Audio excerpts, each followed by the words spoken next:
Good afternoon. Welcome to the October 22nd edition of the Sacramento Fire District Board of Directors meeting.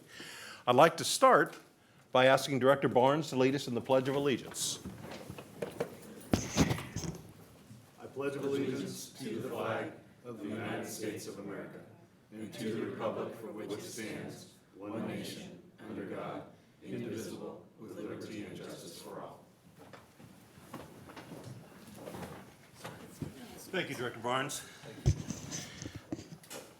The open session meeting is videotaped for cablecast on Metro Cable 14.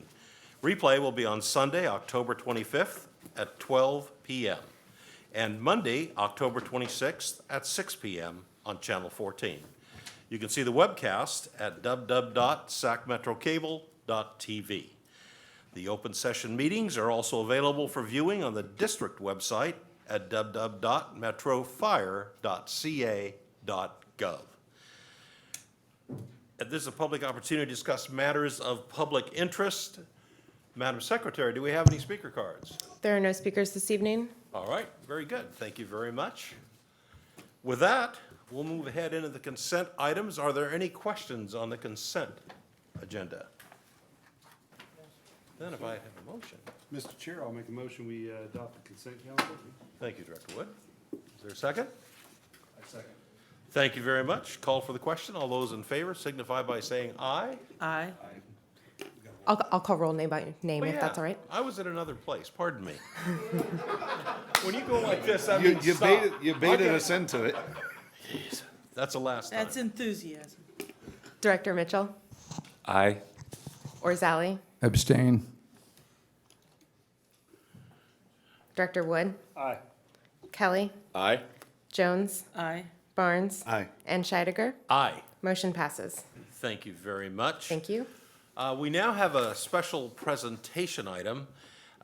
You may have noticed that many of us up here are dressed in resplendently, I might add, in pink.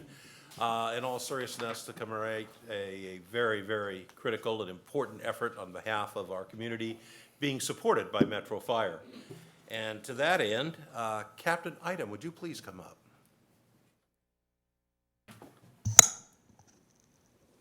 Good evening. Good evening, directors, Chief Wells. I'd like to take a few minutes to talk to you about this really cool thing that's sitting out in our parking lot right now. For the second year in a row, Metro Fire has turned one of our engines pink for October for cancer awareness, in support of cancer awareness. This year, a unique part about it is we're keeping this engine in operation through the month of November as well, and I'll tell you a little bit more about that in just a minute. But just to talk to you about why we're doing this. It's, aside from it being pretty cool to have a pink engine, there's a whole lot more to it. And one of the reasons is quite straightforward, that we're a part of this community. We respond to cancer patients, we treat cancer patients, we've seen them, and we've had our own firefighters, our own staff in different divisions that have fought their own battles with cancer and have lost loved ones to that same battle with cancer. So it's being responsive to the public that we serve at the same time as being a part of our own community here at Metro Fire. So this year, roughly 600,000 Americans will die from cancer. That equates to about 1,600 people per day, every day of this year. And that's a standard year after year. It is not a small problem. It's in every community across our country. So firefighters are not exempt. In fact, it's actually the exact opposite. The Firefighter Cancer Support Network states that cancer is the most dangerous and unrecognized threat to the health and safety of our nation's firefighters. It's a legitimate concern. It is not just an increased risk. Firefighters actually have a significantly increased rate of certain cancers. For example, firefighters have twice the rate of testicular cancer, 50% greater rate for multiple myeloma and non-Hodgkin's lymphoma, 40% greater rate for skin cancer, 30% greater rate of brain cancer, and 20% greater rate of colon cancers. This is as compared to the general population. In 2008, occupational cancer took the life of our own Captain Jim Peterson, and a year later, took the life of Captain Mike George. Both of those are on the California Firefighters Line of Duty Death Memorial Wall. It was occupational cancer, and their lives ended at young ages. Metro Fire currently has accepted 19 cancer claims since 2001. There's more of our staff right now that have cancer. And with a latency period of 10 plus years, those numbers are going to rise. So we're seeing an increase. We're seeing the risk in our community as well as our own community here. You might ask why the increased cancer rates for firefighters. There's a lot of different factors, but with the synthetics and the plastics that are in homes today, our fires, our residential fires, are more like a hazmat than they were years ago with the old school kind of houses that we dealt with. So by just responding and being in these fire situations, even with all the proper gear on, the skin and lungs are readily absorbing these carcinogens, wreaking future havoc for the lives of these firefighters. So we as an agency and we as individual firefighters have to take steps, and it's critical that we do. From education to wearing our PPE all the time, to wise lifestyle choices and early detection and early treatment. The early detection and treatment is part of why we have this pink engine. That's the cancer awareness. It's knowing our risk, knowing the risk of the whole community, and being part of the solution. So we know there's not a person here that hasn't been touched by cancer. In your own families, your friends, lost lives, and people that have struggled with their own challenges with cancer. That's where we come in as an agency and caring for these people and wanting to take this engine to be, if it helps with the cancer awareness, then we've accomplished our goal. If it just brings a smile to someone's face that's struggling with cancer right now, it accomplished their goal. We're reaching out to the community because we're a part of it. So 2 things. Different this year, we have little stickers that people have been able to sign and write a note on. Unfortunately, those stickers didn't come with the engine tonight, but you can still see some of the stickers that are on them, and it'll be back attached to the engine so people can write a message to someone who lost a loved one. That's the design of it. It truly is intended to be something that belongs to the community. The other part is for November. Last year, we operated the engine for October. It went through 5 stations, 1 in each battalion. This year, we expanded it to November, which is also known as Movember. If you're not aware of it, that is in support of men's health and cancer awareness. So one of our own fire captains here at Metro has battled he's had his own battle with cancer, and he is heading up a local fundraising campaign for Movember, and he's actually thrown down the challenge to raise the most money. Someone's snapping. I was wondering if he happened to be in the room. I was going to throw him under the bus. But he's actually thrown down the challenge to raise more money than any other fire department. It's the U.S. and Canada that are raising money. So he's thrown down the challenge. So if you see something come out from November, that is going to be Captain Bob Bruce. And he's heading that up, and he's pretty excited. We'll coordinate with that with the engine. Again, it's all cancers, all people, and that is truly the intent of the engine. So with that, we have, actually this is kind of a big point here. The cost of the engine of getting it wrapped was 100% covered by donations from some wonderful people at some wonderful companies. So the biggest one was Vehicle Wraps Incorporated. They were the creative genius behind the design of it, as well as they did a fantastic job wrapping it. They did that last year as well. We also had Local 522 donated, APCO Worldwide, Liebert, Cassidy, and Whitmore, and our very own Longyear, O'Day, and Lavra, sitting to the right. We're so appreciative of their support. We couldn't have done this without that. Last but not least, if you'd like to know where the engine will be operating, it started at Station 121 in Citrus Heights. It is currently running as Engine 61 in Rancho Cordova. It'll be there until October 25th. It'll be at Station 53 from the 25th to November 4th, Station 109 from the 4th to the 19th, and finally at Station 24 until the end of November. If you'd like to go out and check it out, it'll be there running calls. It's been first in pumping on a fire. It's done every call that we do every day. With that, unless anyone has any questions for me, thank you for your time. We would like to take a little field trip out to the parking lot and show you guys the engine. Well, Captain Inem, thank you very much for your efforts and your wonderful comments. At this point, what I'd like to do is ask that we take a 5-minute break and go take a look at that.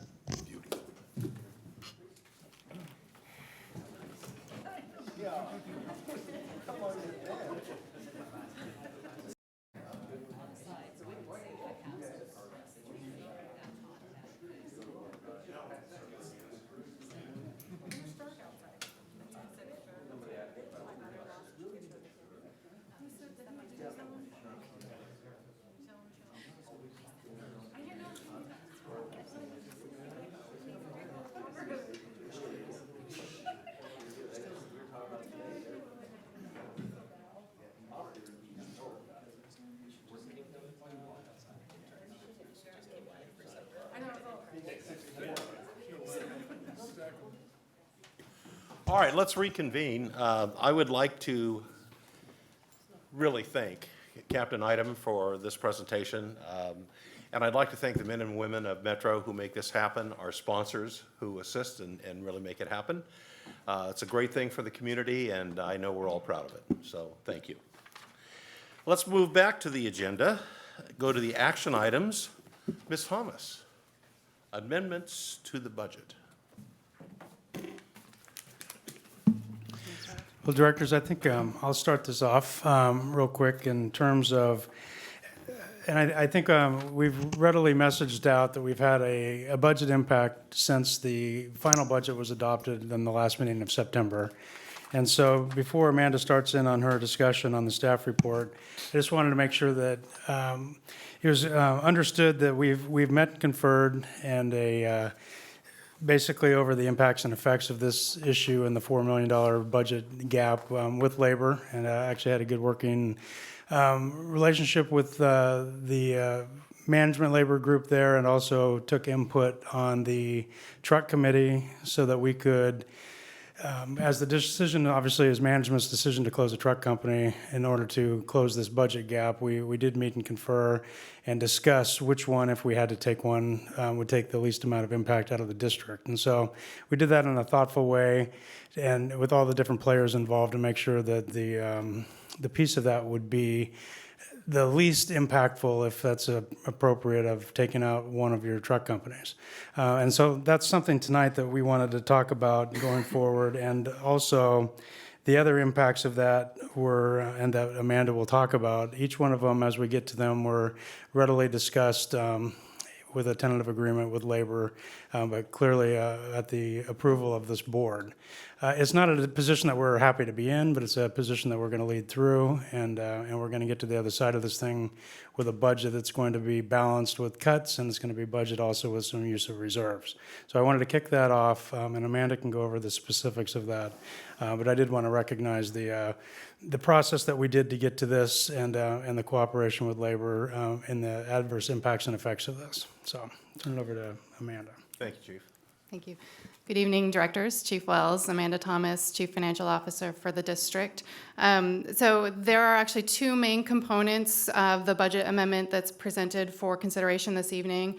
The first, as Chief Wells alluded to, is to reflect a reduction in our expected intergovernmental transfer or IGT revenue, and then the recommended offsetting expenditure reductions that are going along with that. And then the second is to make necessary budget adjustments to reflect acceptance of the residential care facility inspection grant that was approved by the board after adoption of the final budget. So we're amending the budget to reflect that as well. So to start off with the first, the intergovernmental transfer or IGT revenue, as was discussed by Chief Wells at a previous board meeting, we're expecting a significant reduction in that revenue source, and that revenue source is essentially a reimbursement for Medi-Cal managed care beneficiaries, essentially the unreimbursed costs of those transports. It's a mechanism to get additional reimbursement for that service that's provided. As a result of a change in the basis of the reimbursement from a charge-based to a cost-based, as well as the realignment of the reimbursement period from a calendar year to a fiscal year period, we are expecting a $4 million reduction in that revenue source.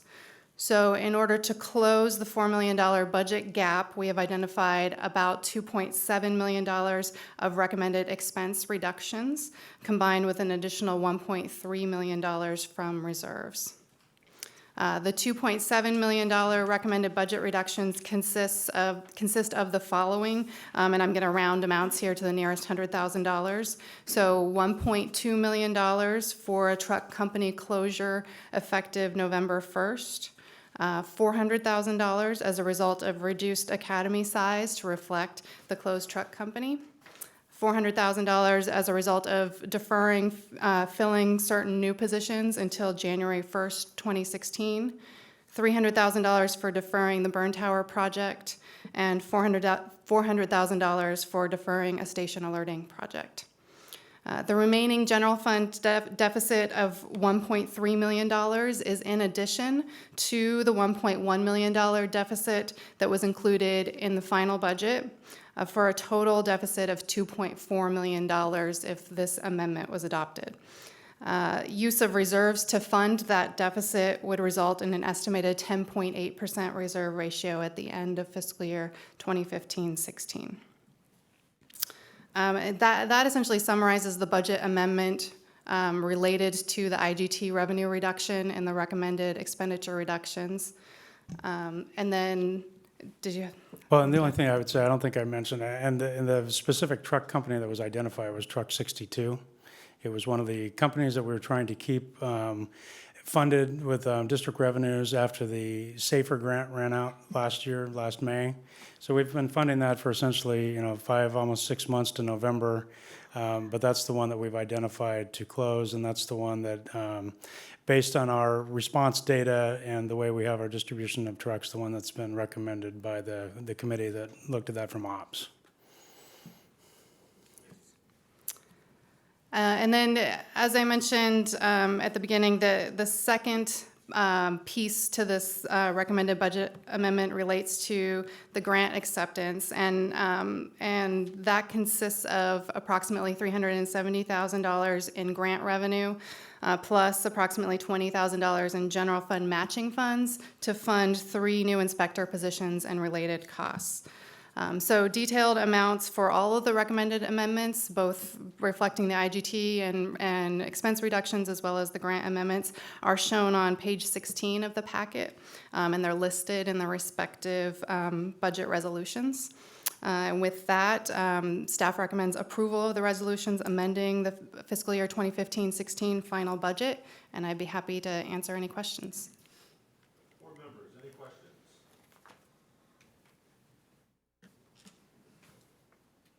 Chairman, I have no questions, and if it would please the group, I would make the motion that we approve the attached resolutions amending the final 2015-2016 budget. That's all 3 resolutions. All 3 resolutions, yes. Director Scheidegger, it would be preferable to have a motion separately for each resolution. Okay, Go back. Mr. Chairman, if it pleases the group, I would make a motion that we approve a resolution amending Fund 212A, the general fund. And Mr. Chair, I second that. Thank you both. Director Mitchell, Aye. Orzali, Aye. Wood, Aye. Kelly, Aye. Jones, Aye. Barnes. Aye. And Scheidegger. Aye. Motion passes. Thank you. As to item B, Mr. Chair, I would like to motion that we accept Resolution 1B under Action Items, 15-16 Budget Amendment, Capital Facilities Fund 212D. thank you. Is there a second? I will second. Thank you. Madam Secretary, call for the question. Director Mitchell. Aye. Orzali. Aye. Wood, Aye. Kelly, Aye. Jones, Aye. Barnes. Aye. And Scheidegger. Aye. Motion passes. As to item 1C, Mr. Chairman, if it pleases the group, I would make a motion that we approve Resolution C for the 2015-2016 budget amendment for Grants Fund 212G. thank you. And I'll second, thank you. Thank you. Madam Secretary? Director Mitchell. Aye. Orzali. Wood, Aye. Kelly, Aye. Jones, Aye. Barnes, Aye. and Scheidegger. Aye. Motion passes. Ms. Thomas, thank you very much. All right, next item on the agenda, Deputy Chief Holbrook. Good evening. Good evening, members of the board. Chris Holbrook, Deputy Chief of Administration. Before you tonight is a recommendation to appoint an alternate delegate for the Sacramento Regional Fire and EMS Communications Center, JPA. Due to Director Monk's recent retirement, it is time to appoint an alternate to that JPA.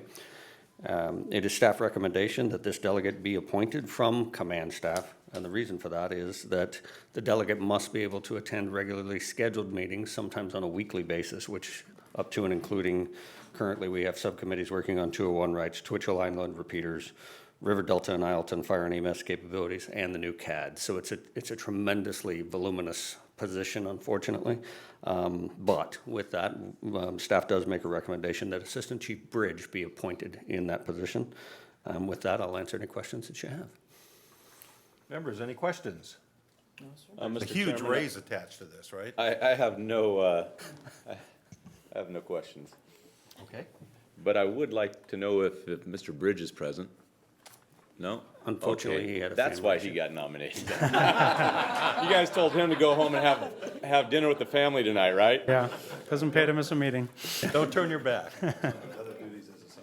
Well, not hearing any questions, is there a motion to appoint? Mr. Chairman, I would move that we follow staff's recommendation and appoint Mr. Bridge as the alternate delegate to the Communications JPA.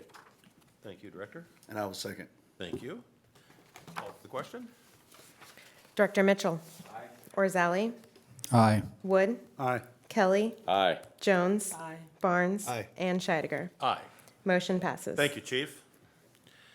All right, we'll move on to reports. President's report, there is none. Fire Chief's report. Well, good evening again. We had a special meeting on the first meeting of this month, so some of these are going to go back a little bit. But I would like to thank all the different crews and the people that participated out in the Capitol Air Show. That was a hugely successful event, and that was on the 2nd through the 4th of October. Our crews do a great job out there. I know Battalion Chief Griggs and CERT and a bunch of bike teams are out there, and different people, logistics, doing an incredible job and to help put that show on, and I'm very glad to be part of that. Also, I'd like to actually thank Director Mitchell and your group. I was out on the 3rd of October. I was invited out for the Rio Linda Alberta Recreation and Park District's event for the restoration of the Rio Linda Engine Number 2 and the old Station 111. It's a great event out there, a great community, and a very worthy cause for the fire service and the history of the fire service. So glad to be out there. Just announcing that we are continuing with our mediations with 522. We have 3 meetings scheduled in the next few weeks on October 29th, November 3rd, and November 9th for the board's consideration. And then, let's see, the California Firefighter Memorial, of course, is a powerful event, and it is one of those that we as firefighters in the community must take very seriously. The people that paid the ultimate price are on the wall, including a lot of the members of this fire department. And I'd like to thank Chiefs Bridge and Chiefs Ellis for their participation in that. And of course, I had the opportunity with Chief Holbrook and our General Counsel, John Lavra, to go out and tear up the course over there at Rancho Marietta in support of Scott Jones, the sheriff, and the Golf Classic. And I would tell you that we don't really contribute very many swings to that, but unfortunately, we had good partners. Council Lavra is a phenomenal golfer. I would like to say, too, that I had some good meetings. The senior team had a meeting over yesterday, I believe, with City of Rancho Cordova. They're very interested, obviously, in Folsom Boulevard and the restoration of that, and our involvement, of course, is as the fire department. We have Fire Station 61. Ongoing discussions there about that fire station and the future of that fire station. Obviously, we have economic constraints and different priorities, but we're actively in dialogue, seeking different solutions, potentially grant funding and some other opportunities that we could look at. So never ruling anything out, and always glad to talk about that. We had a good discussion I did with the Chief Ranger for the Sacramento County Regional Parks, Michael Doan. There's a lot of information and fires and different activities going on along the parkway that we have a great working relationship with the park, and so those are ongoing. We had also myself and CFO Thomas and Larry Davis went downtown to meet with the county, Assistant County Executive Nav Gill and Karen Zazi to talk about some tax sharing agreements on some potential annexations from the city of Sacramento on the South Watt area called Aspen One. It's a project down there. So we're continuing to make sure that Metro Fire is reflecting the property tax based on the service that we provide. And even though we have automatic boundary drops across borders, we still provide service into those areas. So we're being reflective of the future needs of the district as growth and annexation occurs. Again, I was on KFBK on the 14th. Good opportunity for us to be out there. I'm on there regularly. The next time is on the 10th of November at 8:10 in the morning. Just talking about current events. Last week was mainly about the opportunity for us at Station 68 reopening in the community in Anatolia, and also to push out our fire prevention message on smoke detectors and that type of thing. Always glad to be invited there. We have a town hall meeting coming up on November 3rd. It'll be our third one, I believe, and it'll be right here in this boardroom. And a good opportunity for us to have face-to-face dialogue with the crews. I know there's a lot of things going on, and I would highly encourage all the crews that might be watching this to be able to participate in that. Always glad to answer questions straight away. Also, a large contingency of us will be down at the California Firefighters CJAC conference. It's a conference down in the Rancho Mirage area. It's a good opportunity to talk about different training issues as it relates to the fire service. So we'll be down there the 4th and 6th of November. Let's see, we have ongoing, actually our new budget review process is our next meeting will be on the 26th, which I believe is on Monday, and it's the first quarter review of our new budget process. So we have accurate budgeting all the way across the year. I'm looking forward to Amanda's program there. The Dean Baker crab feed is on the 21st of November. And I'll tell you what, Dean Baker, this is an ongoing event. It's been going on for years. Great group of people that put this together. And Dean Baker was a fantastic individual, and I would strongly encourage the board and anybody else in the district to come. It's a great event and a fundraiser for the association. Let's see, we have some promotions. We have Bud Powell and Tyler Duncan have both been promoted to paramedics within our single-role paramedic program. Paramedic Powell will be effective on the 20th of October, and Paramedic Duncan will be on the 21st. I'd like to acknowledge longtime EMS Secretary Lori Henry has retired. Lori is very difficult to replace. She was institutional knowledge of that division for a number of years, and her effective date is on the 12th of October. And then, of course, we have to backfill different places. We have a Fire Inspector 1. The final filing date is on the 16th of October at 4 p.m. for internal and external recruits. And then we had the 2015 Supervising Inspector Program exam on the 30th of October at 4 p.m. And I guess I would tell you that if you're putting in for the Fire Inspector 1, you're 6 days late at 4 p.m. So, unless that's a typo, that was on the 16th, so we're past that. So at this point, I'd like to invite Ms. Captain Item up as the PIO, and she has some great news to share as usual. Hello again, directors. Hi, Captain. So I'd like to share some information about our viewership and other things that have gone on this month. For September, our local viewership, and that's Metro Fire, just in this local region, we had just over 2.6 million people watch some sort of a story about Metro Fire, whether it was a fire, an incident we were on, or just a good story. So huge viewership for the month. That comes with a local market publicity value of $224,000. So if we were going to put a 30-second ad out, that's what we would have paid. So huge amount of advertising that came with our crews out there doing great stories, battalion chiefs on fires doing great interviews, a lot of joint effort. Next, I want to share with you that our Community Services Division will be at Anatolia Homeowners Association's Oktoberfest. We were asked to participate in that. We'll have Engine 68 out there this Saturday night from 5:30 to 7:30 p.m. It is not a heavy beer drinking Oktoberfest. It is a community family outreach we attended last year as well. And last but not least, we were asked by California Professional Firefighters, CPF, to be part of a video that they were making called Becoming a Firefighter. Metro was asked, along with San Diego, LA County, and Berkeley Fire, to have people involved in it. They were interviewed, and they did ride-alongs with us. So we had Engine 61 Captain, who just left, Captain Alex Trevino, and Engineer Corinne Martinelli were both fantastic actors in this video. The conference that Chief Wells just mentioned, the CJAC conference on the 4th, it will be airing for the first time. It's in the opening session for the whole world to see.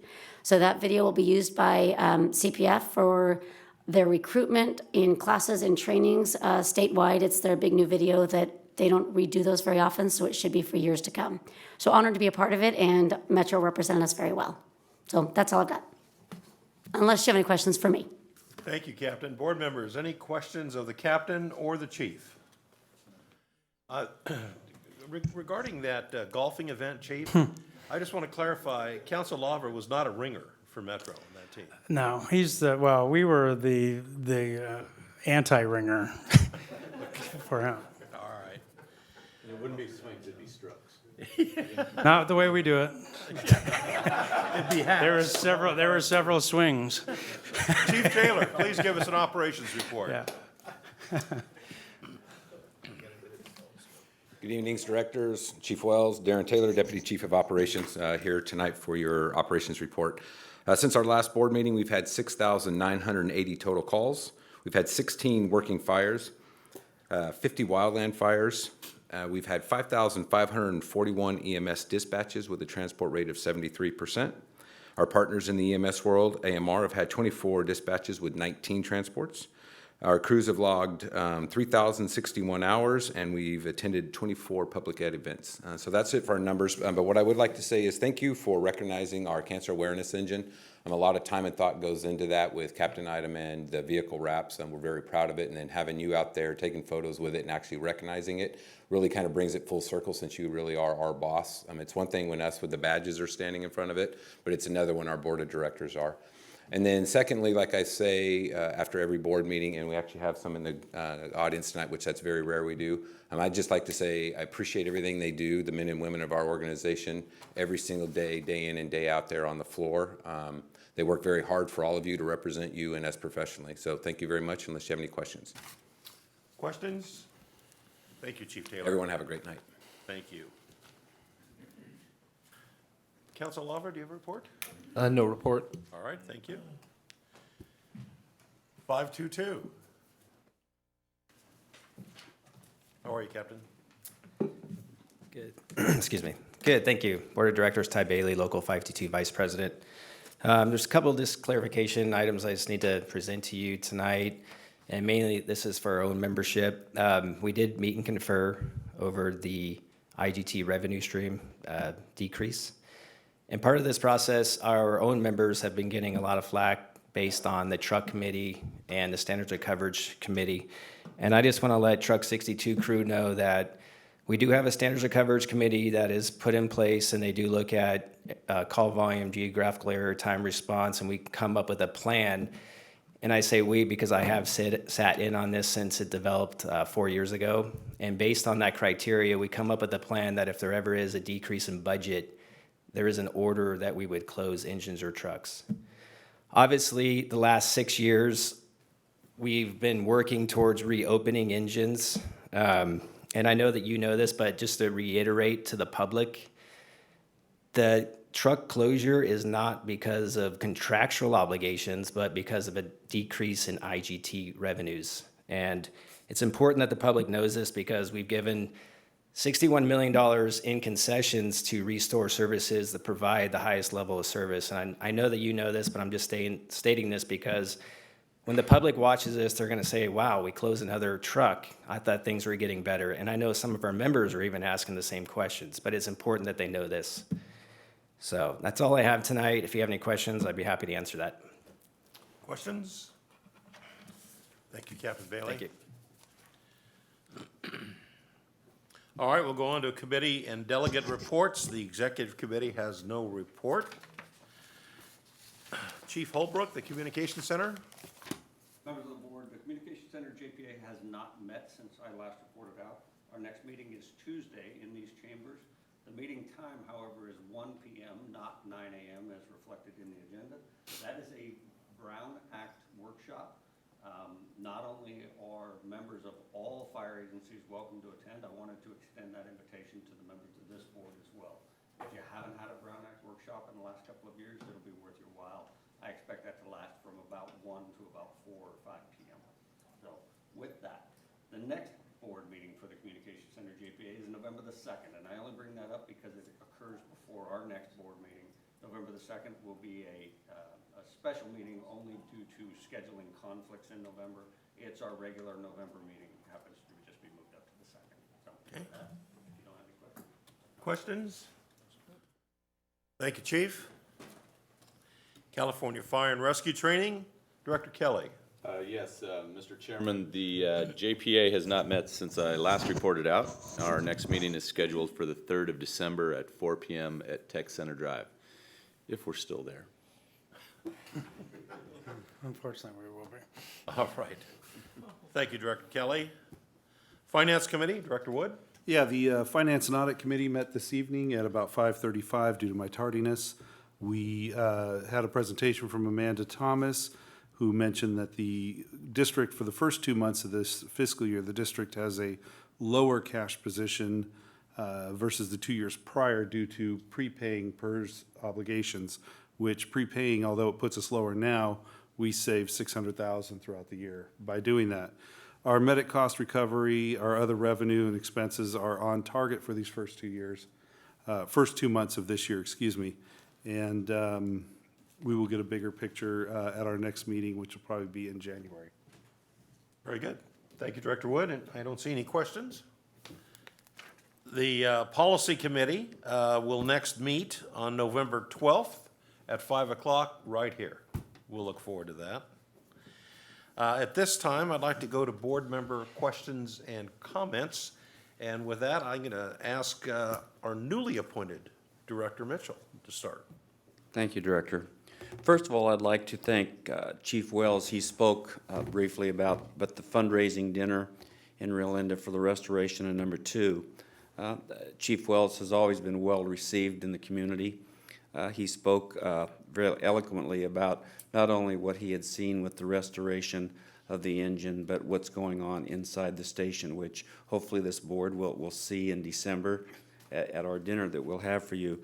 Also, one of your newest employees was there and spoke after Chief Wells, Mr. Scott Andrews. Scott is a newer member here, but he has been a member of our restoration crew for well over 5 years, and him and his wife both have been very active in the ideas and the planning and a lot of the work that's going to go into the, I would call it the infrastructure in that engine room that you will never see. You will just see the results of that work. So we had 2 other speakers from the Horses Carriage Club, which are very active in this restoration. So, and I'd like to finish my comments with this. On the way home from Los Angeles today, my family stopped at a rest stop, and there happened to be a large bus there that was very obviously transporting criminals. And as I was walking to the restroom, these 2 large, burly guys with guns on their hips go walking by, and I just looked up and I said, "Be careful, guys." And they stopped, kind of in amazement, and they looked at me, and one of them stuck his hand out, and he said, "Thanks, we don't normally hear that." So with that, I thought on the way home, and all of us have constituents up here on this board. I would like to that those that are hearing us this evening, not just the police officers, not just the military, not just the firefighters, but people that work for public safety, constituents, when you see them, tell them thank you for their service, and tell them most of all to be careful, because they're all in a very hazardous position in a dangerous job. So I think that with a little experience today made me say this, but I say that we've, Chief Taylor tonight mentioned about how proud he is, and we all are, but be careful out there also. Thank you. Thank you, Director. Director Orzali, is that you? Yes, Director Scheidegger, it is me. I apologize for having been unavoidably detained for the past 2 years. And I just wanted to welcome Roger to the board and tell you we're anxious to work with you and look forward to the opportunity, and congratulations on this appointment. Thank you. Thank you. Director Barnes. Thank you, Mr. Chair. The only thing I had to add was to the air show. I had the opportunity to work with members of Metro Fire, and I will tell you this, doing part of the safety briefings, I was in awe, more caught up in looking at the aircraft and how cool it was. But as soon as they went in over the safety features of if a pilot were to pass out and they need to extract this pilot, it was amazing to watch the Metro Fire personnel climb in and really get into the nomenclatures of what goes on inside that aircraft. So as I was busy taking photographs of the aircraft and the pilot and everybody inside, they were actually doing their job and working with them and side by side for that air show. Everybody at the Capitol Air Show was very thankful for the staff and the crew that responded. So for that, it was neat to watch you all in action. Did a great job as per normal, but it was neat to see it. So thank you. Thank you, Director. Speaking of good to see you, Director Jones? Thank you, Director Scheidegger. Appreciate that. Two comments on some of our items tonight. One is that the truck closure, Truck 62, and I'd like to reiterate 522 representation also said, is that evaluations are made on a professional and overall service delivery model. And everyone, constituents inside Metro as well as outside Metro, need to understand it's not a lackadaisical or short straw type of thing, but it's made on an analytical evaluation of overall coverage. And we do each have our own districts. However, the success of Metro Fire, the success of the fire service, is the interconnectivity and the support that the entire system provides for the entire public in the area. And that's very, very important to look at. It's not just a microscopic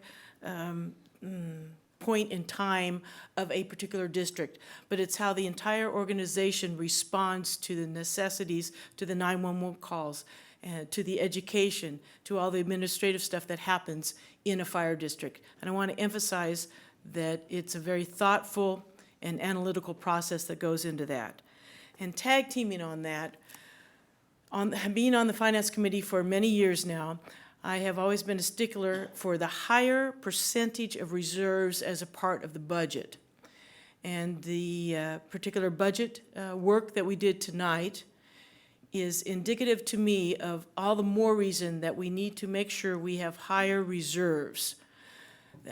We've seen this, I don't want to say year after year, but there's always these type of adjustments that we have to make. And the strength of the organization is based on having the reserves to go to when trouble hits, when a reevaluation needs to occur.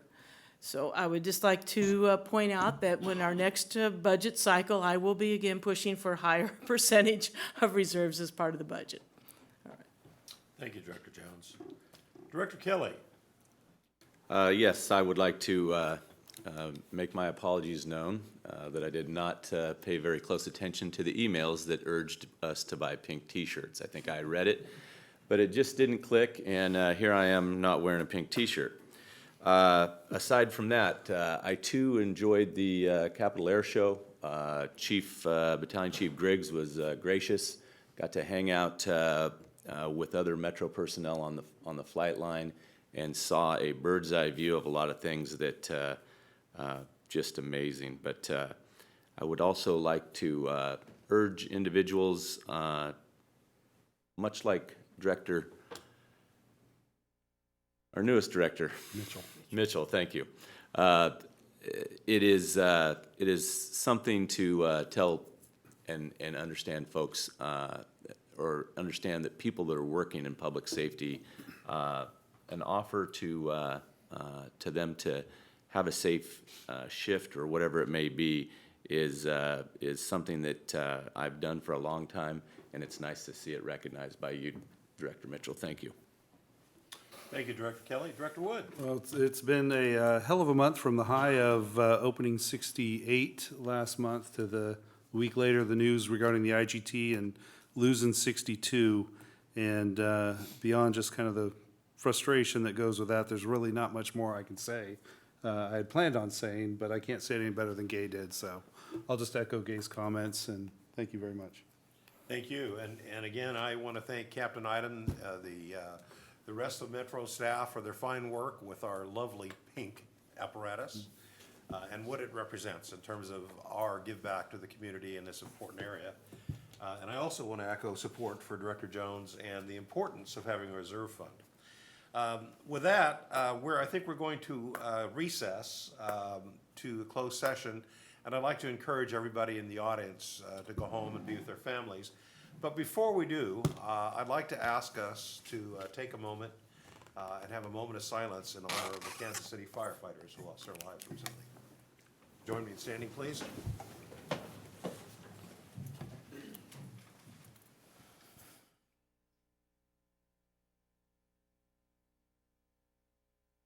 Thank you very much.